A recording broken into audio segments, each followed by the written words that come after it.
جی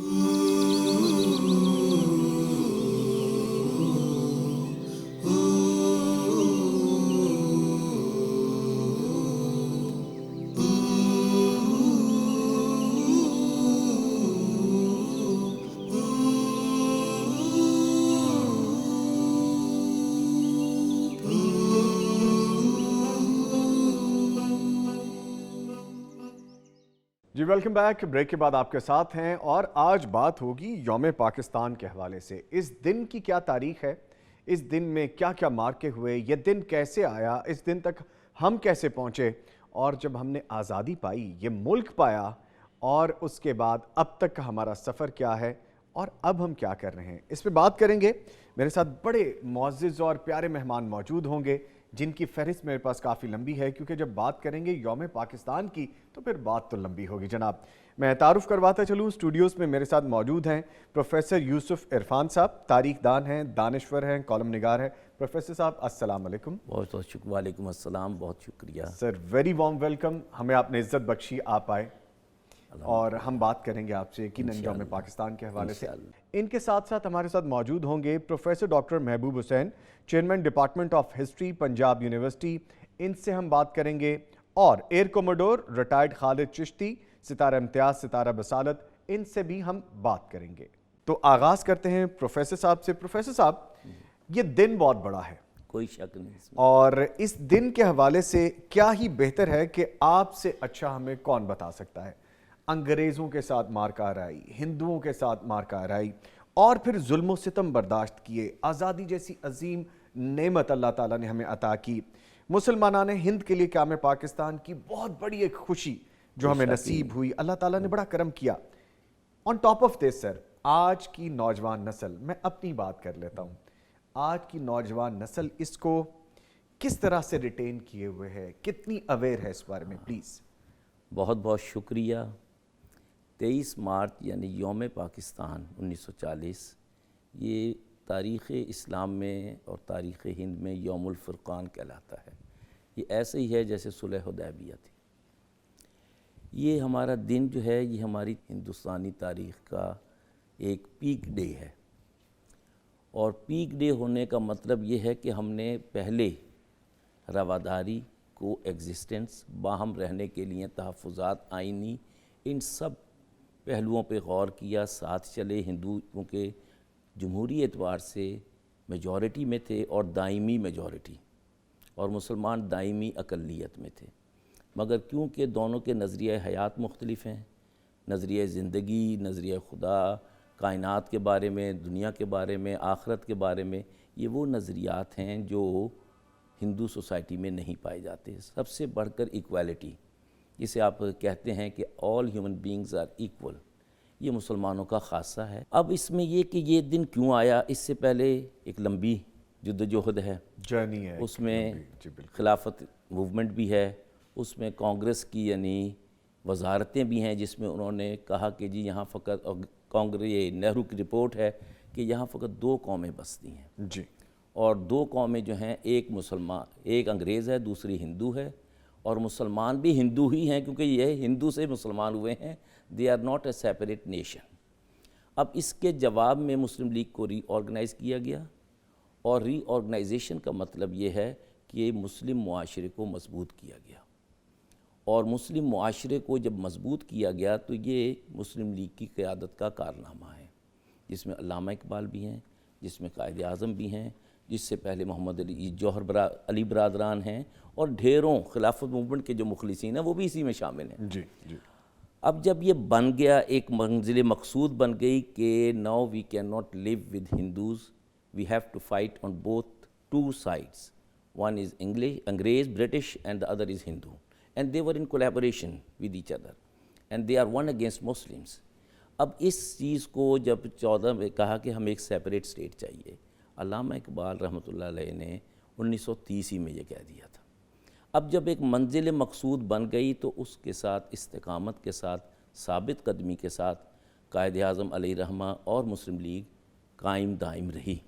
اگر موقع جہاں تک کا تعلق ہے کہ سیکنڈ ورلڈ وار شروع ہو چکی تھی. سر یہ بڑا انٹرسٹنگ واقعہ آپ بتانے والے ہیں، لیکن بڑی معذرت کے ساتھ تھوڑی دیر کے لیے میں آپ کو یہاں پہ روکوں گا کیونکہ ہم ایک اور مہمان جوائن کر چکے ہیں، پھر واپس آئیں گے ڈیفینیٹلی. ہمیں جوائن کر چکے ہیں جی year commodore retired Khalid Chishti صاحب، ستارہ امتیاز ملٹری، ستارہ بسالت. سر بات یہ ہے کہ جب ہم پاک فوج کی بات کرتے ہیں بہادری اور پروفیشنلزم بڑا ہمارے سامنے آتا ہے اور ذہن میں امیج ہماری فوج کا ماشاءاللہ بڑا خوبصورت آتا ہے. مجھے یہ بتائیے کہ پاک فوج کی چند منفرد جو امتیازات رہے ہیں اس یوم پاکستان کے حوالے سے یقیناً وہ آپ ہمیں شیئر کرنا چاہیں گے، وہ کیا ہے سر؟ دیکھیے یوم پاکستان تو ایک دن ہے جو ہمیں یاد دلاتا ہے کہ پاکستان کی ہمیں ضرورت کی پڑی. وہاں سے شروع کرنا ہمیں آپ شاید آپ کے ناظرین پہلے ہی سن چکے ہوں آپ سے. جی جی یہ ایک ریوائول ہے اور یہ ریفریشر ہے جو ہمیں یاد دلاتا ہے کہ ہمیں ایک قوم بن کے ابھرے تھے 1940 میں، جب قائد اعظم نے ہمیں لاہور میں اکٹھا کر دیا تھا ہزاروں یا لاکھوں لوگوں کو. جی افواج جو ہوتی ہیں کسی بھی ملک کی وہ اسی کا آئینہ ہوتی ہیں اس عوام کا. جتنی آپ کی ویلیوز یا جذبات یا آپ کی کمٹمنٹ ہوتی ہے یا آپ کا جذبہ ہوتا ہے وہ اسی کی ایک ریفلیکشن یا اس کا ایک سایہ ہوتی ہے. تو جتنا قوم کسی فوج کے پیچھے پورے دل اور جان سے ہوتی ہے اتنی ہی زیادہ وہ افواج کسی بھی ملک کی ہوں وہ اسی جذبے یا بہادری سے اپنے ملک کا دفاع کرنے پہ ان کے اوپر لازم. جب سے پاکستان بنا انفارچونیٹلی ظاہر ہے ہمیں یہ ہسٹری میں ہے کہ ہمیں کوئی اثاثے نہیں تقسیم ہو سکے تھے منصفانہ طور پر. میں ملٹری اثاثوں کی بات کر رہا ہوں جی جی اور دوسرے اثاثے بھی، لیکن میں پرٹیکولرلی ملٹری کی بات کر رہا ہوں. جی اور یہ جو ینگسٹر ہیں آج کل نئی نسل کو شاید مجھے بتانا شاید صحیح ہوگا کہ پاکستان بننے کا جب فیصلہ ہو گیا تو لارڈ ماؤنٹ بیٹن جو وائس رائے تھے ہندوستان پورے کے، تو ہندوستان یا کانگریس نے یہ ایک چال چلی کہ ان کو نئے ملک ہندوستان جو بننا تھا اس کے گورنر جنرل کا اعلان کر دیا کہ وہ نئے ہندوستان کے گورنر جنرل ہوں گے. انہوں نے قائد اعظم سے بھی کہا کہ آپ بھی مجھے اپنے ملک کا گورنر جنرل اعلان کریں اور اپنے اپنے ملک دونوں ملک اپنے اپنے وزرائے اعظم چن لیں. تو قائد اعظم نے اتفاق نہیں کیا اور اس کی بنیادی وجہ یہی تھی کہ قائد اعظم کی صحت اتنی خراب تھی اور ان کو یہ یقین تھا کہ میرے دن گنے جا چکے ہیں اس دنیا میں. تو ان کو پتا تھا کہ میرے بعد شاید یہ Lord Mountbatten as governor general شاید اس ملک کو دونوں ملکوں کا دوبارہ الحاق کر دیں. جی اس وجہ سے بنیادی طور پر تفریق کی گئی اور ہمیں اکنامکلی بھی، فائنینشلی بھی اور ملٹریلی بھی ہمیں وہ انصاف نہیں ملا. نمبر 1 یہ شاید کوئی 1200، میں اپنی ایئر فورس کی آپ کو مثال سمپل دینے کے لیے ناظرین کو بتا سکتا ہوں کہ صرف کوئی 1200 لوگ تھے صرف پاکستان ایئر فورس کے، اور وہ بھی زیادہ تر ہمیں ادھار لیے ہوئے لوگ تھے جو برٹش تھے، جنہوں نے کچھ عرصہ یہاں رہنا پسند کیا اور آہستہ آہستہ اس ملک کو چھوڑ کے چلے گئے. جی یہ بہت بڑی ذمہ داری تھی. اب میں ایک اور ویژن قائد اعظم کی، کیونکہ یوم پاکستان ہے تو یہ آپ کو بتانا ضرور چاہوں گا کہ جب دوسری جنگ عظیم ہوئی جی تو قائد اعظم نے یورپ میں ایئر پاور کا رول، یعنی جو نئی فضائی جنگ نے نیا رخ اختیار کیا تھا یا اہمیت اختیار کی تھی، اس سے اچھی طرح بخوبی واقف. اور ان کی واقفیت کا یہ عالم تھا جس کا ثبوت میں دینا چاہوں گا کہ پاکستان بننے کے صرف وہ 13 مہینے زندہ رہے، اللہ تعالیٰ نے ان کی مہلت دی. جی اس 13 مہینے میں وہ سخت بیماری کے باوجود انہوں نے 3 ملٹری اکیڈمی یعنی آرمی، نیوی اور ایئر فورس میں سے پاک فضائیہ کی اکیڈمی رسالپور کا انتخاب کیا اور 11 اپریل 1948 کو بیماری کے باوجود رسالپور تشریف لے گئے اور وہاں پہ جو اس وقت اسکول تھا اس کو کالج کا درجہ دیا اور وہاں جو خطاب کیا وہ میں ضرور آپ سے شیئر کرنا چاہوں گا. جی پلیز. وہاں سے رول شروع ہوتا ہے جو ہم قائد اعظم کی حکم کے عین مطابق پاک فضائیہ نے اس کا عمل درآمد کیا. کتنے ویژنری آدمی تھے. آپ انگریزی میں کیا جس کا میں ترجمہ آپ کو پیش کر دیتا ہوں. وہ کہتے ہیں اس وقت کہا 11 اپریل 1948 کو کہ کوئی کسی بھی ملک کی اگر کمزور ایئر فورس ہو تو دشمن کی جارحیت کا نشانہ بن سکتا ہے. اس لیے پاکستان کو چاہیے کہ جتنا جلد ہو سکے پاک فضائیہ کو مضبوط کرے جو دنیا میں کسی ایئر فورس سے دوسرے نمبر پر نہ ہو. ٹھیک انگریزی میں کہا کہ سیکنڈ ٹو نن. جی سیکنڈ. میں یہ بھی عرض کرنا چاہوں گا کہ یہ قائد اعظم کا وہ جو لائن تھی سیکنڈ ٹو نن وہ آج بھی پاک فضائیہ کی ٹیگ لائن ہے. جب ہم لکھتے ہیں پاکستان ایئر فورس تو دوسری لائن میں ہم لکھتے ہیں سیکنڈ ٹو نن.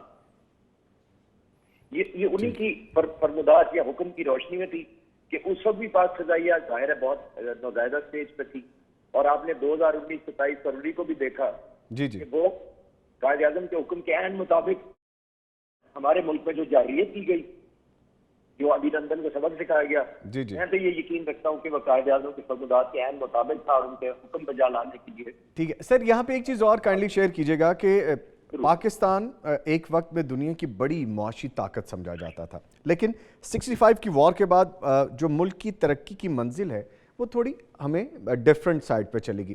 آپ کیا سمجھتے ہیں کہ یہ انٹرنیشنل کانسپیرنسی ہے، معاملہ کیا ہے اصل میں یہ؟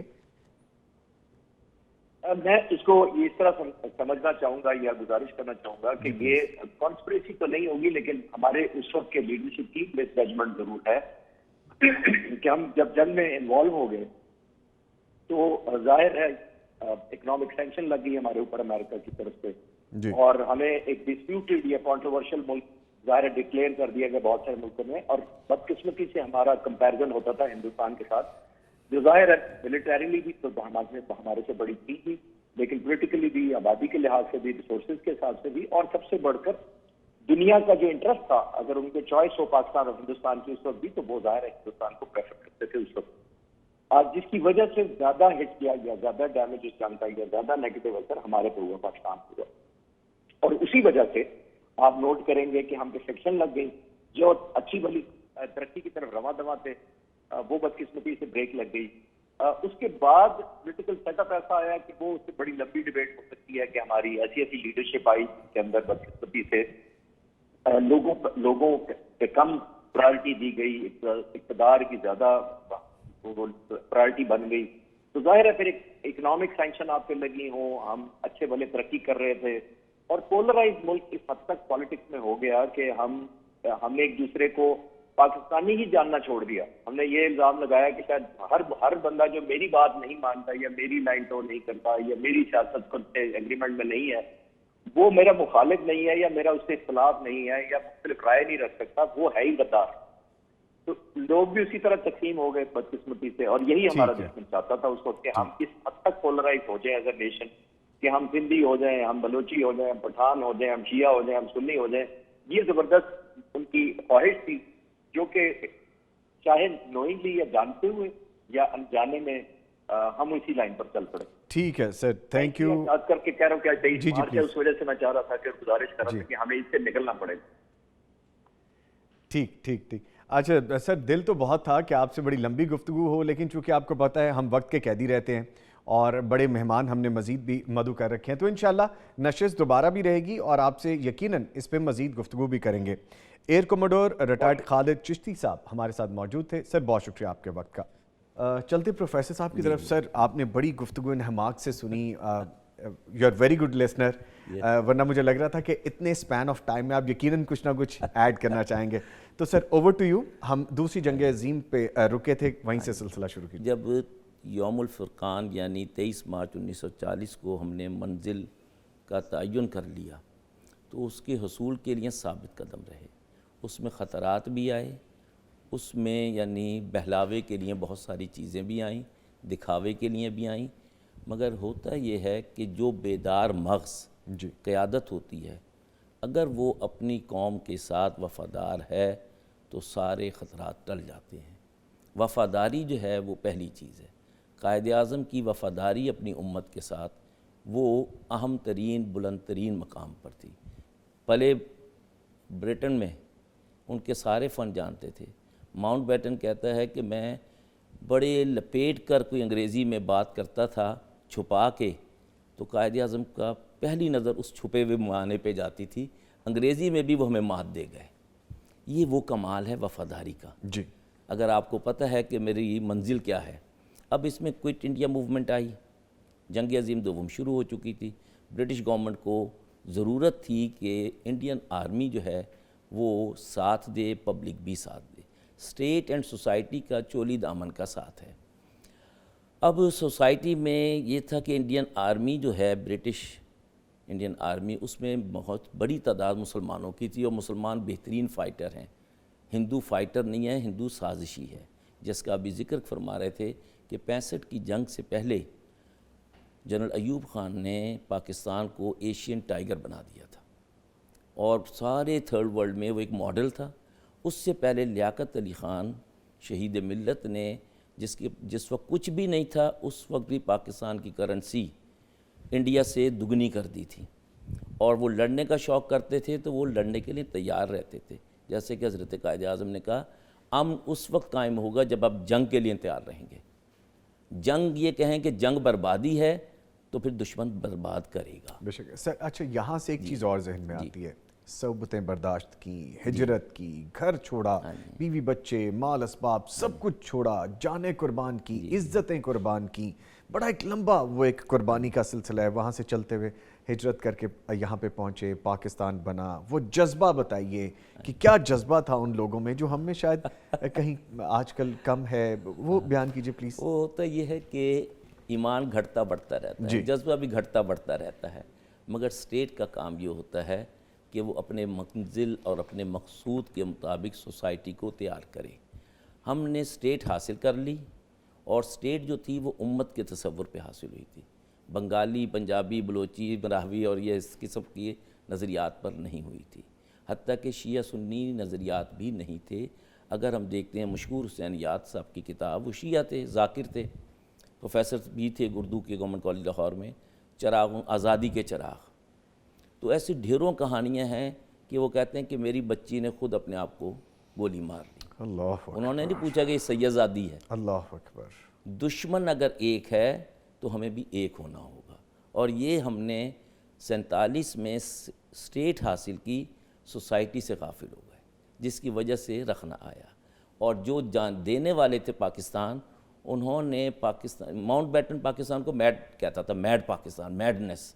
اور اپنا بیورلے نکلس اپنی کتاب میں ورڈکٹ آن انڈیا میں لکھتا ہے کہ ایشیا کی تقدیر قائد اعظم کے ہاتھ میں ہے، اس سے زیادہ اہم آدمی کوئی نہیں، کیونکہ انہوں نے مسلمانوں کو متحد کر دیا اور سب کا ایک مقصد بنا دیا. یہ جہاں کہیں گے پاکستان مسلمانوں کو، رائٹ لیفٹ، دائیں بائیں، پیچھے آگے، اس کے مطابق چلیں گے. اور یہ وہ قوت ہے جس کا کوئی مقابلہ نہیں کر سکتا. اور دوسری ہماری فوجی قوت تھی. ہم نے فوج کے یعنی لارڈ اس میں کہتا ہے کہ جب جنگ عظیم دوم ختم ہوئی تو ہمیں 2 لاکھ گورا پولیس چاہیے تھی، 2 لاکھ گورا فوجی چاہیے تھے، تاکہ ہم ہندوستان کو ریٹین کر سکیں ایز کالونی. جبکہ برٹن جو تھا وہ برباد ہو گیا تھا، ہمیں وہاں بھی نفری چاہیے تھی. تو ہمارے پاس کچھ نہیں تھا. ہم چاہتے تھے کہ ڈیموکریٹیکلی مغربی جمہوریت کے تحت ہم ہندوؤں کے حوالے کر کے چلے جائیں. مسلمانوں نے کہا کہ نہیں، اگر ہندو ہمارے ساتھ کو ایگزسٹنس کے پالیسی کو نہیں فریم دیتا تو ہم سیپریٹ اسٹیٹ لیں گے. اور اس ضمن میں ایک اور دلچسپ پہلو جس پہ ہم غفلت برتتے ہیں کہ قائد اعظم نے جہاں کیبنٹ مشن قبول کیا تھا تو وہاں یہ تھا کہ انہوں نے کہا تھا کہ in cabinet mission we find full Pakistan, divided نہیں. ایسٹ بنگال بھی پاکستان کا حصہ ہوتا، یہ یونائٹڈ پنجاب بھی سارا پاکستان کا حصہ ہوتا، نہ ہریانہ ہوتا، نہ ایسٹ پنجاب ہوتا، نہ ہماچل ہوتا. تو وہ گریٹر پاکستان تھا. اور اگر کوئی اسٹیٹ کام کرتی ہے تو سکھوں کا تو اب تک یعنی یہ تھا کہ انہوں نے بعد میں بھی کہا، کیونکہ تارا سنگھ، وہ ماسٹر تارا سنگھ جو تھا وہ ہندو ماں کا بیٹا تھا، منتی سکھ تھا. اچھا منتی سکھ تھا. ہاں جی، منتی سکھ تھا. تو وہ کرتا دھرتا تھا، قتل و غارت اس نے کرایا تھا. اور جو ہریانہ کیا کہتے ہیں، کرنل مہندر جو سی ایم پنجاب انڈیا کا تھا، اس کی فیملی نے یعنی سارا مینیج کیا تھا قتل و غارت، اور کانگریس اس کے پیچھے تھی، انگریز ساتھ تھا. مختصر یہ کہ لارڈ اس میں کہتا ہے کہ فوج کے اندر بھی، انڈین آرمی کے اندر بھی ہندو مسلم کشمکش اس طرح تھی کہ میس پہ بیٹھے ہوئے آپس میں گولی چل سکتی تھی اور ہم دونوں کا نشانہ بن سکتے تھے. تو ہم نے اسی میں عافیت سمجھی کہ اس وقت اسٹیٹ دے دیں. اور اس کے بعد انہوں نے یہ کام کیا کہ اسٹیٹ دے دی، نظام اور انتظام پہ ہماری جان نہیں چھوڑی. حتیٰ کہ ہماری تجوری جو ہے اسٹیٹ بینک وہ بھی لے اڑے. اچھا سر، یہ بڑی زبردست آپ نے بات کی. تو تھوڑا اس طرف بھی چلتے ہیں کہ ایک طبقہ آج تک یہ کہتا ہے کہ علیحدہ ملک کی کوئی ضرورت نہیں تھی، یہ نہیں ہونا چاہیے تھا. سر یہ مائنڈ سیٹ کیا ہے؟ یہ مائنڈ سیٹ اس وجہ سے ہے کہ آپ نے ملت کا شعور جو ہے وہ اجاگر نہیں کیا. اس کا سبب یہ ہے کہ آپ مغربی طرز، میں گورنمنٹ کالج کا پڑھا ہوا ہوں، کو ایجوکیشن کا پڑھا ہوا ہوں، مغربی تعلیم ہے، ڈھیر ساری ڈگریز ہیں میرے پاس. مگر قائد اعظم کے پاس بھی ڈھیر ساری ڈگریز تھیں، علامہ اقبال کے پاس بھی ڈھیر ساری ڈگریز تھیں، مگر انہوں نے اپنے امت سے رشتہ نہیں توڑا. ہم نے اسٹیٹ حاصل کرنے کے بعد سارا پڑھا لکھا طبقہ جو تھا وہ مغربی تعلیم میں دے دیا، یعنی سر آدھا تیتر آدھا بٹیر ہو گئے. آدھا بٹیر ہو گئے، جس کی وجہ سے وہ جذبے ماند پڑے.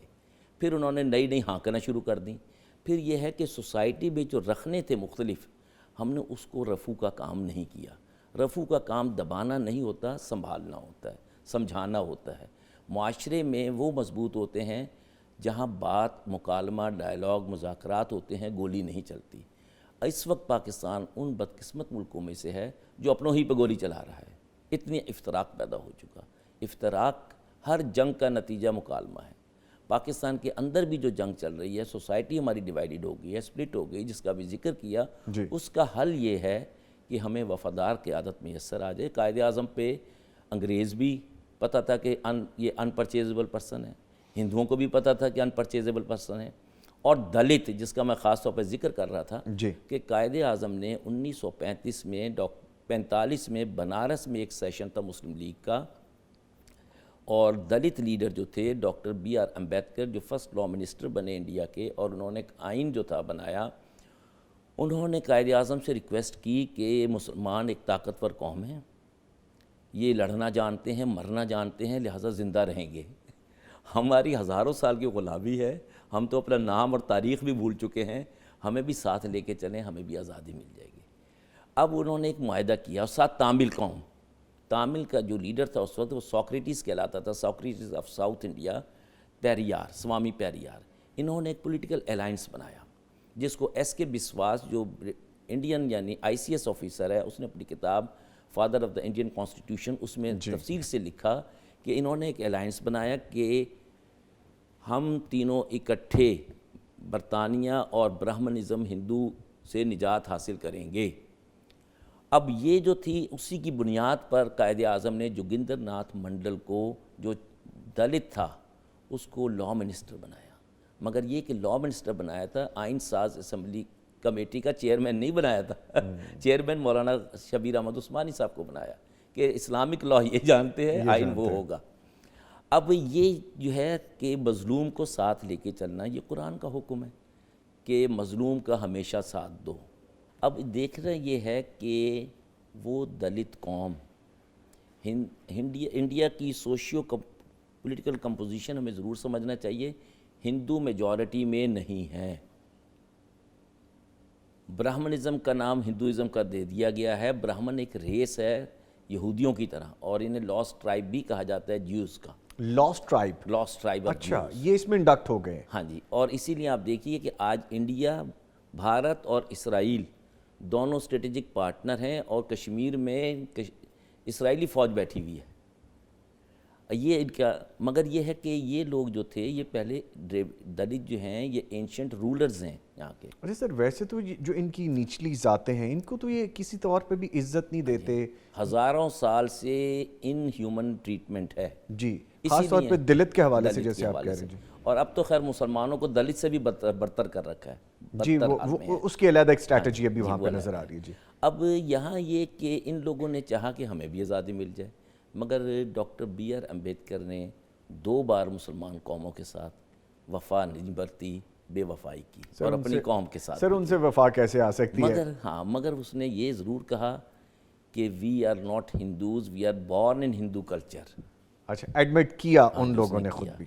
اور اس نے ایک بار دھمکی بھی دی کہ اگر یہی رویہ رکھیں گے تو ہم سب مسلمان ہو جائیں گے. تو اس وقت گاندھی پاؤں پکڑ لیے اس کے، ان کے اتنی زیادہ تعداد میں تھے وہ لوگ. ہاں جی. اور آج بھی اگر مسلم دلت فرینڈشپ انڈیا میں آ جائے اور اسی طرح قرارداد پاکستان کی طرح وہاں پر مسلم لیگ یعنی مائنورٹی لیگ بن جائے تو آج بھی انڈیا کے حالات بہت بہتر ہو جائیں گے. ٹھیک ہے. اچھا سر، ڈیبیٹ ذرا تھوڑی ہم دوسری طرف لے گئے.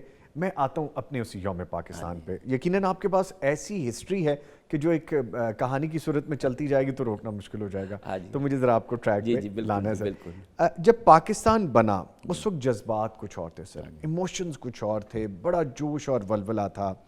لیکن with the passage of time, میں ابھی کی بات کرتا ہوں، وہ ہم میں بڑا ماند نظر آتا ہے. خامی، کمی کہاں پہ نظر آتی ہے آپ کے خیال میں؟ کیا چیز ہم لیک کر رہے ہیں؟ اس میں یہ ہے کہ اسٹیٹ بیان دیتی ہے، انتظام نہیں کرتی. ریاست کو ان جذبوں کو بحال رکھنے کے لیے فقط نعرے بازی اور دن منانے سے بات نہیں بنتی، آپ کو نصاب سازی اس کے مطابق کرنا پڑے گی، اور اس قوم کو امت کے مطابق قرآن اور اسوہ رسول صلی اللہ علیہ وسلم کے مطابق اسوہ نصاب نہیں دیں گے، یہ قوم منتشر رہے گی۔ آدھے او لیول کر رہے ہیں، او اے لیول کچھ اور کر رہے ہیں، حتیٰ کہ ہم جو انگریزی اسکول ہیں وہاں پر تحریریں بھی غیر مسلموں کی پڑھتے ہیں نبی محترم صلی اللہ علیہ وسلم کے حوالے سے۔ اب اگر کوئی کہا جائے کہ ابو جہل جو ہے وہ اسوہ سیرت رسول صلی اللہ علیہ وسلم پہ کتاب لکھی اور ہمارے نصاب میں شامل ہو جائے، تو آپ کا کیا خیال ہے کہ قوم کیسی بنے گی؟ پاسبل ہی نہیں ہے سر۔ تو ایجوکیشن کو جب تک صحیح نہیں کریں گے، آپ اچھا فوجی نہیں پا سکتے، اچھا شہری نہیں حاصل کر سکتے، اچھا استاد نہیں حاصل کر سکتے، اچھا سائنسدان نہیں کر سکتے۔ ہمارے پاس ڈھیروں سائنس ہے، مگر کوئی ڈاکٹر عبدالقدیر خان ہے جس نے کہا کہ میں عبدالقدیر خان اس وجہ سے ہوں کہ میں نے نسیم حجازی کے ناول پڑھے ہیں، میں چھوٹا تھا تو فجر کی اذان مسجد میں محلے کی میں دیا کرتا تھا، آج کے بچے یہ کیوں نہیں کرتے؟ یہ فرق ہے۔ دیکھیے تماشا یہ ہے کہ سرکاری طور پر پاکستان میں کتنی مسجدیں بنی ہوں گی، کوئی آپ گنا سکتے ہیں؟ نہیں سر، میرے نالج میں اس طرح سے نہیں ہے۔ مندر گرجا سب سرکاری طور پہ بنتے ہیں۔ جی جی جی، منارٹیز کو بلکہ زیادہ امپورٹنس ہے۔ ہاں جی، اور مسلمانوں نے ہمیشہ مائنورٹیز پہ حکومت کی ہے جو میجورٹی میں تھے۔ آج تک اسپین میں ہمیشہ مسلمان مائنورٹی میں رہے، ان دلی میں اتنی حکومت کی ہے، دلی شہر بھی مسلمانوں کا بسایا ہوا ہے، وہاں پر آج بھی ہندو میجورٹی ہے۔ آپ ایسٹ یورپ دیکھ لیجئے جو عثمانیوں کے پاس صدیوں تک رہا، وہاں پر بوسنیا انہوں نے زندہ نہیں رہنے دیا، جی جی، مگر سارے پرانے چرچ آج بھی موجود ہیں۔ مسلمانوں کو رواداری کا بنیاد بنائی جاتی ہے، اور یہی لوگ ہیں جو مسلمان ہوتے ہیں۔ ہم مسلمان جب تھک جاتے ہیں تو اللہ نئے خون دے دیتا ہے۔ سر کوموڈور صاحب سے جیسے بات ہو رہی تھی چشتی صاحب سے کہ انٹرنیشنل کانسپیرنسی پھر ہمیں یہاں پہ نظر آتی ہے نا سر؟ جی بالکل آتی کہ اصل میں کیا کیا جا رہا ہے، کن چیزوں کو پروموٹ کر کے کس طرح سے مسلمز کو ختم کرنے کی خدا نخواستہ کوشش کی جا رہی ہے، پیچھے رکھنے کی کوشش کی جا رہی ہے۔ ہمیں جوائن کر چکے ہیں اس وقت پروفیسر ڈاکٹر محبوب حسین صاحب، chairman department of history Punjab university. Sir very warm welcome, السلام علیکم۔ جی وعلیکم السلام، بہت شکریہ سر، بہت شکریہ آپ کے وقت کا۔ ہم آج بات کریں یوم پاکستان کے حوالے سے۔ انگریزوں کے ظلم و ستم اور سفاکانہ رویے کے باعث مسلمانوں میں الگ وطن کی خواہش پیدا ہوئی سر، اور خطبہ الہ آباد میں علامہ اقبال نے تصور پاکستان پیش کیا، اور اس ماحول میں الگ وطن کی خواہش، اس کی باقاعدہ قیمت بھی ہم نے ادا کی۔ سر اس دور میں اور آج کے دن میں ہم پہلے کہاں تھے اور آج کہاں کھڑے ہیں؟ یوم پاکستان کے حوالے سے بیان فرمائیے کچھ۔ دیکھیں جی، قوموں کی زندگی میں کچھ دن بہت ہی اہمیت کے حامل ہوتے ہیں، ان میں سے ایک دن 23 مارچ کا یوم پاکستان کا ہے، اور ہم اس دن کو یوم پاکستان کے طور پر اس لیے مناتے ہیں کہ اس دن ہم نے باضابطہ طور پر، باقاعدہ طور پر آفیشیل پلیٹ فارم سے، یعنی کہ مسلم لیگ اس وقت مسلمانوں کی نمائندہ سیاسی جماعت تھی، اس جماعت کے پلیٹ فارم سے باضابطہ طور پر ایک الگ وطن کے قیام کا مطالبہ کر دیا۔ اگرچہ اس سے پہلے بھی بہت سارے مواقع پر مختلف لوگوں نے مختلف تجاویز دی تھیں ہندوستان کی تقسیم کی، لیکن اس تجویز کی اس لیے اہمیت ہے کہ یہ مسلمانوں نے ایک سوچی سمجھی کوشش کے تحت، ایک پلاننگ کے تحت اب ایک الگ وطن کی ڈیمانڈ کی تھی، اور اس وقت جب یہ ڈیمانڈ سامنے آئی تو انگریزوں نے تو بالکل اس پہ اہمیت نہ دی، ایک عام سی ایکٹیویٹی قرار دیا، لیکن ہندو پریس نے، کانگریس کے پریس نے اس کو قرارداد پاکستان کا نام دیا۔ اگرچہ اس میں لفظ پاکستان استعمال نہیں ہوا تھا، لیکن اس کے باوجود انہوں نے اس کو قرارداد پاکستان کا نام دیا، تو مسلمانوں نے اور مسلم لیگ نے اس کو آن کیا۔ اور دیکھیں کہ اس وقت یہ کہا جا رہا تھا کہ یہ بارگیننگ چپ کے طور پر مسلمانوں نے ڈیمانڈ کی ہے، یعنی کہ بارگیننگ چپ سے مراد یہ کہ کوئی بڑا مطالبہ سامنے رکھتے ہیں تاکہ چھوٹے مطالبے کے اوپر اس کو مان لیا جائے۔ لیکن قائد اعظم نے کہا کہ جی ہم نے بہت سوچ سمجھ کر یہ ڈیمانڈ کی ہے، اور اب ہم ہمارا مطمع نظر، ہمارا الٹیمیٹ گول یہی ہے کہ ہم وطن حاصل کریں۔ اور آپ نے دیکھا، قوم نے دیکھا، دنیا نے دیکھا کہ with in a short span of time, 7 سال کے مختصر عرصے میں وہ جو نعرہ تھا کہ بن کر رہے گا پاکستان، لے کر رہیں گے پاکستان، اس نے حقیقت کا روپ دھارا۔ اور یقیناً قائد اعظم جیسا شخص جو کہ اپنی سیاسی زندگی کے آغاز میں یہ سمجھ نہیں سکتا تھا کہ یہ مسلمان ایک الگ قوم ہے، انہوں نے کہا کہ جی میں first of all I am Indian rather than Muslim, اور وہ مسلم لیگ کو جوائن نہیں کر رہے تھے، لیکن جو ری ایکشن تھا کانگریس کا اور انگریزوں کا، اس کی بنا پر وہ یہ اس نتیجے پر پہنچنے پر مجبور ہوئے کہ اب راستے جدا ہیں. اور پھر آپ دیکھیں کہ انہوں نے مسلم قوم کی رہنمائی کی, قیادت فراہم کی اور پاکستان حاصل کیا. اور یہ جو آپ کا سوال ہے کہ انگریزوں کے مظالم, یقیناً یہ اس وقت آپ دیکھیں کہ جنگ آزادی اور جنگ آزادی سے لے کر قرارداد لاہور تک کے جو تقریباً کوئی 85-88 سال کا عرصہ ہے, اس عرصے میں آپ دیکھیں کہ مسلمانوں کو بالکل ہی انہوں نے اگنور کیا. ایک ایسی قوم جو کسی زمانے میں یہاں پر 6 صدیوں سے زائد عرصہ حاکم رہی, وہ محکوم بن چکی تھی, اور ملازمتوں کے اشتہار میں اسے لکھ دیا جاتا تھا کہ مسلمان درخواست دینے کے اہل نہیں ہیں, ان کو ڈیو رائٹس بھی نہیں دیے جاتے تھے, اور بڑی سٹرگل کرنا پڑی اپنے حق کو منوانے کے لیے, اپنی سیپریٹ آئیڈینٹی کو منوانے کے لیے, جداگانہ انتخاب کا حق لینے کے لیے. اور آپ یہ دیکھیں کہ اس دن کو آپ کے ٹی وی کی وساطت سے ہمیں اپنی نوجوان نسل کو یہ بتانا چاہیے کہ پاکستان بنانے میں ہمارے لیڈروں نے, ہمارے بزرگوں نے کتنی قربانیاں دی, اور آج ہمیں ایک آزادی کی فضا میں سانس لینے کا موقع مل رہا ہے, تو اس کی بہت بڑی نعمت ہے. آپ اس کا موازنہ دیکھیں کہ جو ہمارے کشمیر میں, مقبوضہ کشمیر میں مسلمان بہن بھائی ہیں, ان پر کیا بیت رہی ہے. فلسطین کے مسلمانوں کا آپ حال دیکھیں, ان کے ساتھ کیا ہو رہا ہے. اور ہم تو ایک بہت بڑی نعمت ہمیں مل چکی ہے اس وطن کی صورت میں, اس آزادی کی صورت میں, اور ہمیں اس کی قدر کرنی چاہیے. بے شک اس میں کوئی شک نہیں. سر فرمائے گا کہ جب قرارداد پاکستان منظور ہوئی تو ہندوؤں کی جانب سے بڑی مخالفت کی گئی. نہ صرف ہندو بلکہ مسلمانوں کا ایک طبقہ ایسا بھی تھا, بلکہ ابھی بھی ہے, کہ جنہوں نے اس وقت مخالفت کی, اور ابھی بھی یہ کہا جاتا ہے کہ علیحدہ وطن کی ضرورت نہیں تھی, علیحدہ ملک نہیں بنانا چاہیے تھا. اس پہ روشنی ڈالیے گا.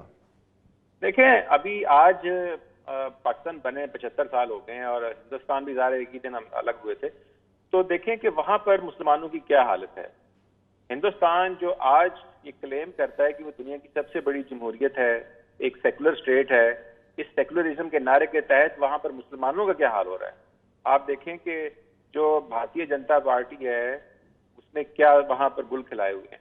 ابھی ہمارے سامنے پچھلے دنوں وہ نقاب کا مسئلہ آیا. اب سیکولر اسٹیٹ ہے, اور اس نے بچیاں اگر نقاب پہن کر جانا چاہتی ہیں کسی تعلیمی ادارے میں, تو ایک سیکولر اسٹیٹ کو تو اس پر اعتراض نہیں ہونا چاہیے تھا. لیکن آپ اس کو ریلیٹ کریں کہ دیکھیں اس وقت بھی ایسے ہی ہوتا تھا. 1937 کی کانگریسی وزارتیں ہمارے سامنے ہیں. مسلمانوں کو گائے کی پوجا کرنے پر مجبور کیا جاتا تھا, گاندھی کی مورتی کی پرارتھنا کرنے پر مجبور کیا جاتا تھا, اور آج 75 سال بعد بھی وہی صورتحال. تو جو لوگ یہ کہتے ہیں کہ اس وقت ہمیں الگ نہیں ہونا چاہیے تھا, ان کے لیے آج یہ بہت بڑا سبق ہے. بلکہ ہندوستان میں ایسی آوازیں اٹھ رہی ہیں کہ قائد اعظم کی ڈیمانڈ, ان کا مطالبہ, اس کی سوچ, ان کا نظریہ ٹھیک تھا, اور آج حقیقت تاریخ نے یہ ثابت کیا ہے کہ قائد اعظم کا یہ مطالبہ بالکل درست تھا.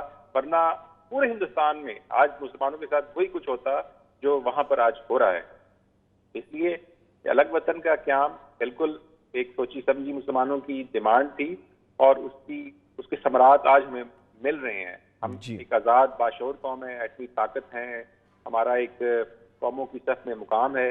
اسی لیے ممکن ہوا کہ ہم ایک سیپریٹ اینٹی کے ساتھ دنیا کے نقشے پر موجود ہیں. ٹھیک ہے سر, فرمائیے گا کہ پاکستان کا مطلب کیا لا الہ الا اللہ, یہ نعرہ جو اس وقت لگایا گیا تھا, اور اس نعرے کی وجہ سے بڑی تقویت ملی, پاکستان معرض وجود میں آیا, اس کے اثرات بیان فرمائیے گا کہ آپ کیا سمجھتے ہیں کہ اس وقت جو دور چل رہا تھا, جیسا بھی آپ فرما رہے ہیں کہ جو ہندو معاشرہ تھا اور بڑے جو ایسی چیزیں تھیں جن کو بڑا فیس کرنا پڑ رہا تھا مسلمانوں کو, تو کس طرح سے اثر انداز ہوا یہ نعرہ؟ دیکھیں, اس نعرے نے مسلمانوں کو ایک ڈائریکشن پرووائڈ کی. یہ جو ہمارا دو قومی نظریہ جسے ہم کہتے ہیں, جسے ہم نظریہ پاکستان کہتے ہیں, اس کی بنیاد یہی نعرہ تھا کہ پاکستان کا مطلب کیا, لا الہ الا اللہ. یعنی کہ ہم ایک ایسی ریاست چاہتے تھے جہاں اسلام کے اصولوں کو ہم آزادانہ طور پر آزما سکیں, ان کی پریکٹسنگ کر سکیں, ان کو اپنی زندگیوں پر لاگو کر سکیں.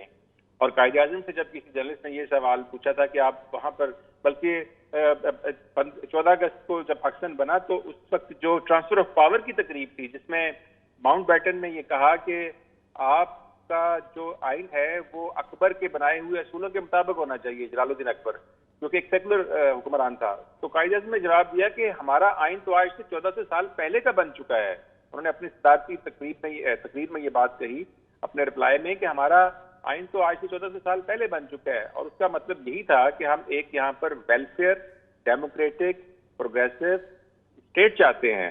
اور جہاں پر مسلمانوں کو نہ صرف بلکہ ایک فلاحی اسلامی ریاست میں دوسری اقوام کو بھی جو کچھ آزاد ریاست کے سٹیزن کے طور پر ہوتے ہیں ان کو بھی مذہبی آزادی حاصل ہوتی ہے. اسی لیے ان کی 11 اگست والی اسپیچ میں ہمیں وہ چیزیں نظر آتی ہیں کہ آپ آزاد ہیں اپنی اپنی عبادت گاہوں میں جانے کے لیے. تو اس نعرے نے مسلمانوں کو ایک ڈائریکشن پرووائڈ کی, ایک منزل کا رخ متعین کرنے میں مدد دی, یہ کہوں گا. ٹھیک ہے, بہت شکریہ. پروفیسر ڈاکٹر محبوب حسین صاحب ہمارے ساتھ موجود تھے. Sir once again thank you very much. Sir Pakistan کو اسلام کے نام پہ بنایا گیا اور آج تک جو ملکی قانون ہے اس کو قرآن و سنت کے مطابق ہم نہیں بنا سکے. میں نے بہت وزنی جملہ بڑے آرام سے بولا اور آپ یقیناً اس کو سمجھ گئے ہوں گے. اس پہ تھوڑی سی آپ کی رائے چاہیے سر. اس پہ یہ ہے کہ اس تمام 72 سالہ 73 سالہ دور میں اسلامک کلاز جو ہیں وہ آئین کا حصہ ہیں, ان پہ نفاذ نہیں ہوتا. اچھا سر, یہ بڑا خوبصورت آپ نے کہا کہ آئین کا حصہ ہے, نفاذ نہیں ہے. تو سر یہ تو پھر اس کا مطلب ایک چھوٹی سی مثال ہے, میں 2 بڑی باتیں کرتا ہوں جی پلیز پلیز, جس سے آپ اندازہ لگائیے. ایک تو یہ کہ اسلام قرآن اور سنت کے خلاف, اسوہ رسول صلی اللہ علیہ وسلم کے خلاف کوئی قانون نہیں بن سکتا. ابھی کچھ عرصہ پہلے ایک پہلوان نے ہمارے اس ویمن پروٹیکشن بل بنایا. ایک پروسیجر تھا, بل جو تھا وہ پارلیمنٹ سے پاس ہوا, جوائنٹ سیشن سے پاس ہوا. آئین کا حصہ بنانے کے لیے اس نے علیحدہ ایک کنونشن سینٹر اسلام آباد میں یعنی میٹنگ کی اور سائن فرما کے آئین کا حصہ بنا دیا, جس کی روح سے آپ مغرب سے زیادہ بے حیائی پاکستانی معاشرے میں لا سکتے ہیں قانونی سرپرستی پہ. اب مسلمان مسجدیں بھری پڑی ہیں جی. اگر سوسائٹی مضبوط ہوتی, بٹی ہوئی نہ ہوتی تو ایسے حکمران آ سکتے ہیں. دوسری بات, اسی طرح ہم نے ہر چیز کو ڈیبیٹیبل بنا دیا. مثلا قانون ہے کہ ایک کمیونٹی, خاص کمیونٹی ہے جو انٹرنیشنلی سپورٹڈ ہے, انٹرنیشنل کمیونٹی بن چکی ہے, انہوں نے فساد وغیرہ ڈالا, 74 میں بھی فساد ڈالا, تو اس وقت بھی عدالتی طور پر اس بنیاد پر انہیں غیر مسلم قرار دیا گیا کہ جو ہمارے نہیں ہیں وہ غیر مسلم ہیں, جو ہمارے ہیں وہ مسلم ہیں, اس لیگل پوائنٹ پر. جی. دوسرا پھر پارلیمنٹ میں بھی یہی کچھ ہوا, مگر اس کو آئین کا حصہ بنانے کے لیے جو بل آرڈیننس جاری کرنا تھا اس کو حصہ نہیں بنایا گیا. دھوکہ یہ ہوتا ہے, جبکہ ختم نبوت جو ہے وہ اسلام کا بنیادی مقصد. اب جس شخص نے اس کو آئین کا حصہ بنایا, پھر قرارداد پاکستان مقاصد کو آئین کا حصہ بنایا, آبجیکٹیو ریزولوشنز کو, کیا مزید کچھ چاہیے آپ کو اسلام آئینی طور پر یعنی اسے اسلامائز کرنے کے لیے؟ آئینی طور پر میکسیمم اسلامائزیشن ہو چکی ہے. اس کی پریکٹیکل شیپ جو ہے انتظامی اداروں نے کرنی ہے. ان انتظامی اداروں کو دیکھنا چاہیے کہ وہ اپنے دین اور وطن سے وفادار ہیں یا نہیں. وہ مغرب سے آئے ہیں تو مغرب کی طرح سوچ رہے ہیں, ہو سکتا ہے نیک نیت بھی ہوں, مگر یہ ہے کہ اگر انہیں اپنی روٹس کا نہیں پتہ تو اس نیک نیتی کا کیا حاصل. سر جو بات آپ کر رہے ہیں, پھر یہاں پہ ایک چیز اور بھی ذہن میں آتی ہے کہ ایسے قانون بن کیسے جاتے ہیں, جیسے آپ نے بے حیائی والا آپ نے ابھی جملہ فرمایا. سر ایسے بل اسلامی معاشرے میں پیش کرنا, ٹھیک ہے بل تو آتے رہتے ہیں سر, لیکن یہ قانون کا حصہ, اس کا اپروول, یہ ہمارے معاشرے میں کیسے ہو جاتا ہے سر؟ اچھا, اس میں ایک پھر یعنی 23 مارچ 1940 کی طرف جاتا ہوں کہ جب ایک مقصد حاصل کر لیا تھا تو قائد اعظم علیہ الرحمہ مسلم لیگ نے تمام مسلمانوں کو متحد کیا تھا, خواہ وہ دیوبندی تھے, خواہ وہ یعنی کسی اور شعبے سے تعلق رکھتے تھے. انہوں نے کہا کہ حتیٰ کہ یونائٹڈ انڈیا میں وہ پروونسز بھی جو پاکستان کا حصہ نہیں بننے تھے آج وہاں رہ گئے ہیں, انہوں نے بھی پاکستان کے حق میں ووٹ دیا. یعنی انہوں نے مسلم معاشرے کو مضبوط کیا, اور اس وقت کے علماء, اساتذہ, انٹلیکچوئلز وہ اپنی امت سے وفادار تھے. آج ہم نے جو نصاب دیا ہے, ہمارے اکثریت جو ہے وہ سکیپٹیکل ہے, کنفیوز ہے اور ایتھیسٹ بن چکی ہے. ان سے آپ کہیں کہ حضور صلی اللہ علیہ وسلم کیا چیز ہیں, کیا وجود ہیں کائنات کے لیے, کیوں یہ نظام ضروری ہے, وہ اسی طرح ہی ہیں جیسے برٹن رسل جو تھا ساری عمر پڑھاتا رہا, کتابیں لکھتا رہا, میرج اینڈ مورلز, کہ وی ڈونٹ نیڈ مورلز, اگر ہمیں بھوک لگی ہے تو جو چیز میسر آئے کھا پی لو. لو. جوانی میں سارا معاشرہ جو تھا وہ مغرب کا بے حیا ہو گیا. جب یعنی خود بوڑھا ہوا تو اس نے کہا کہ نظام چلانے کے لیے فیملی کا، معاشرے کا، شادی بڑی ضروری ہے، یہ شادی سے structure باہر نہیں ضروری جانا ہے۔ چاہیے۔ جی جی جی جی، مگر جو اس عرصے نے بربادی کر دی اس کو کیسے ختم کیا جائے؟ Damage is done. پھر یہ ہے کہ جب قائد اعظم نے مسلم معاشرے کو مضبوط کیا اور ایک جھنڈے تلے لے کر آئے تو 45 اور 46 کا الیکشن ہے، وہ 45 میں 46 میں پروونشل اور سینٹرل گورنمنٹ کی پورے ہندوستان میں 100% سیٹیں مسلم لیگ کو ملی۔ پاکستان دو قوتوں سے بنا تھا، ایک عوامی قوت تھی اور عوام کو متحد، مسلم معاشرے کو متحد اساتذہ نے کیا تھا، علماء نے کیا تھا، اولیاء اللہ نے کیا تھا۔ اولیاء اللہ اسلام کا ایک بڑا دلچسپ کانسیپٹ ہے کہ اللہ کا ولی جو اللہ کی باتیں مانتا ہو، جو اللہ کی اطاعت کرتا ہو، اور اللہ کی اطاعت نبی محترم صلی اللہ علیہ وسلم کی اطاعت کے بغیر ناممکن ہے۔ ناممکن۔ یہ سب لوگ متحرک تھے، متحد تھے، منظم تھے، مؤثر تھے۔ اب ہم نے کیا کیا کہ سوسائٹی کو چھوڑ دیا کہ جی اپنی مسئلے خود کر لیں، تعلیم کو چھوڑ دیا، اتنی مہنگی کر دی کہ غریب کا بچہ جو ہے وہ فقط ایک کاریگر بھی نہیں بن سکتا، پی ایم بن جائے گا یا ایک دو کنزیومر۔ علیحدہ کیٹیگریز بنا دیں کہ امیر کے لیے یہ تعلیم ہے، غریب کے لیے یہ لہٰذا تعلیم ہے۔ ضرورت ہماری ٹاپ براس کو ٹھیک ہونے کی ہے۔ اوپر اگر الناس علی دین ملوکہم، کہ لوگ تو اپنے بادشاہوں پہ چلتے ہیں، غربت اور کفر دونوں ایک ہی چیز کا نام ہے۔ یہاں پر پنجاب دنیا کا زرخیز ترین علاقہ ہے، یہاں پر اجناس بھی باہر سے امپورٹ کیا جائے تو آپ یہ دیکھیے کہ ہماری پالیسی میں گڑبڑ ہے۔ ہماری پالیسی، کسی نے ایک بار سوال کیا جی جی پلیز کمپلیٹ کریں کہ آپ۔ چائنا نے اتنی جلدی ترقی کیوں کی؟ جی موضوع تم سے سوال کیا تو پہلے تو وہ چپ رہے۔ وہاں پر آپ کو یاد ہوگا کہ پورنو کی بھی سزا کیپٹل پنشمنٹ تھی، معاشرے کو بے حیا بنانا اتنا بڑا جرم ہے، اور باقی سب چیزوں کی بھی سزا فوری طور پر تھی۔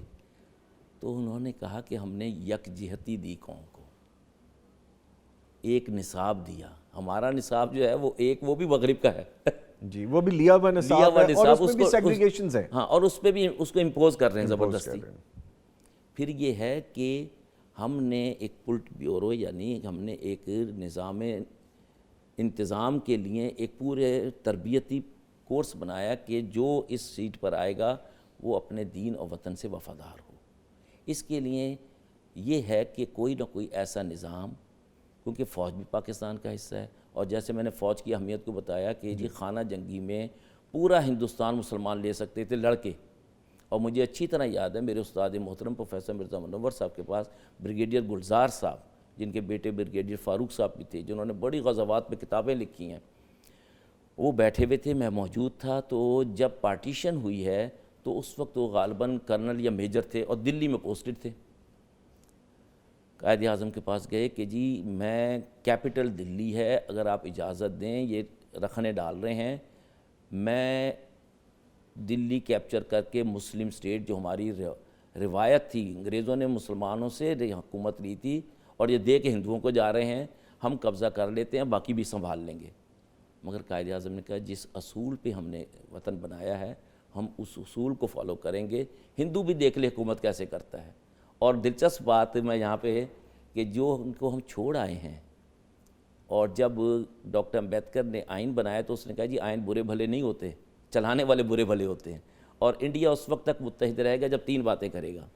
پہلی بات کہ سیکولرزم سے جب ہٹے گا، کیونکہ یہ مائنورٹیز اتنی زیادہ ہیں کہ اگر مائنورٹی لیگ بن جائے تو انڈیا کا آج وجود ختم ہو جائے گا۔ اور اس نے کہا کہ انڈیا مت کہو، اسے یونائٹڈ اسٹیٹس آف انڈیا کہو۔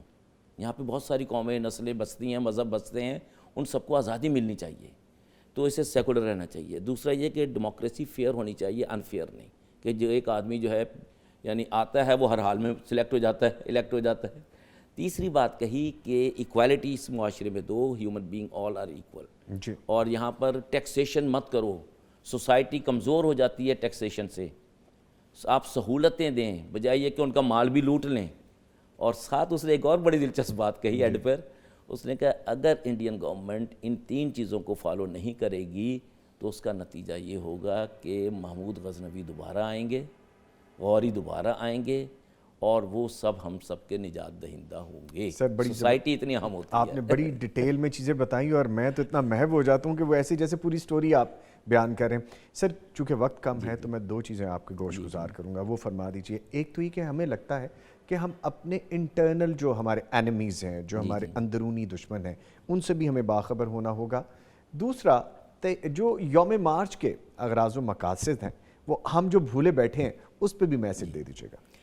انٹرنل سیکیورٹی اسٹیبلٹی اس کا ایک ہی حل ہے, اپنے گھر کی دیواریں بلند رکھو, مضبوط رکھو, کھڑکیاں مضبوط رکھو, باہر کی ہوا من چلی ہوا نہ آنے دو. ہم نے پوری دنیا کے لیے مسلم سوسائٹی, پاکستانی سوسائٹی کھول دی ہے اور اپنوں کے لیے تنگ کر دیا کہ ہم ان جیسے نہیں بن رہے. جی ایک تو یہ سبب. دوسرا, قرارداد مقاصد کا مطلب یہ تھا کہ ہماری 1000 سالہ 1400 سال کی تاریخ کا نچوڑ یہ ہے کہ ہندو اور مسلم 2 علیحدہ قومیں ہیں, اور مسلمانوں کو اس روایت میں کہ ہم اکٹھے چلتے رہے جب حاکم تھے. ہندو کو جو حاکمیت کا خواب بھی ملا ہے تو اس نے مارنا شروع کر دیا, کانگریس منسٹرز بنا کے پروونشل.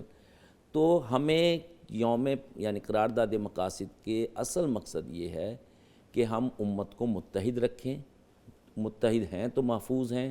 اسی طرح پاکستانی معاشرے کو پہلے, ریاست جب مضبوط ہوتی ہے تو ظلم کرتی ہے, معاشرہ مضبوط ہوتا ہے تو رحم پھیلتا ہے, اور معاشرہ مضبوط تھا مسلمان حکمرانوں کے دور میں تو سب جگہ اسلام پھیلا. وہ تو بیچارے قائد اعظم جو تھے وہ راجپوت تھے, علامہ اقبال برہمن تھے, اور آپ کیا چاہیں گے. اورنگزیب علیہ الرحمہ جو ہیں وہ منگول تھے, مغل تھے, اور ماں جو تھی وہ جودھا بائی تھی الٹیمیٹلی. اب اور پھر جو یعنی وہ تو دادی پر دادی بنی نا, جو ماں تھی وہ ایرانی تھی, مگر اس کے باوجود دین و وطن سے وفاداری تھی. تو اورنگزیب علیہ الرحمہ نے کتنے کام کیے. ہمیں اس چیز کا خیال رکھنا چاہیے کہ ہماری وفا کی محمد سے وفا تو نے تو ہم تیرے ہیں. یہ جہاں چیز ہے کیا لوح قلم. ہمیں پاکستان کی جہت کو واضح کرنا چاہیے, اسے عام کرنا چاہیے اور یک جہت ہونا چاہیے. سر وہ ایک بڑا پیارا شعر ہے توحید. کسی نے کہا کہ توحید کیا ہے جی علامہ اقبال سے, تو علامہ اقبال نے ایک شعر فرمایا, یک شو توحید را مشہود کن, غائے بشرا از عمل موجود کن. توحید یہ ہے کہ آپ کے عمل سے ظاہر ہو. ایک دن ہم ایک سے ملتے ہیں تو کہتے ہیں ہم تمہارے ہیں, دوسرے سے ملتے ہیں کہتے ہیں ہم تمہارے ہیں. وہ تم کس کے ہو کہیں تو بتاؤ. قائد اعظم تو یہ کام نہیں کرتے تھے. اور نقطۂ پرکار حق, جی, مرد خدا کا یقین, جی, اور یہ عالم تمام وہم و طلسم و مجاز. بیوٹیفل سر, بڑا مزہ ہے آپ سے گفتگو کر کے. آپ کے آنے کا بہت شکریہ, اور اللہ تعالیٰ آپ کو زندگی سے عطا فرمائے. آپ کا بھی بہت بہت شکریہ, آپ نے مجھے موقع دیا سر, اور میں جو کچھ مجھ میں تھا وہ میں نے بیان کیا. Player having you sir, player having you. ہمارے ساتھ موجود رہے پروفیسر یوسف عرفان صاحب, ان سے ہم نے یوم پاکستان کی گفتگو کی. آپ سے دوبارہ ملتے ہیں ایک چھوٹے سے بریک کے بعد. ہمارے ساتھ رہیے.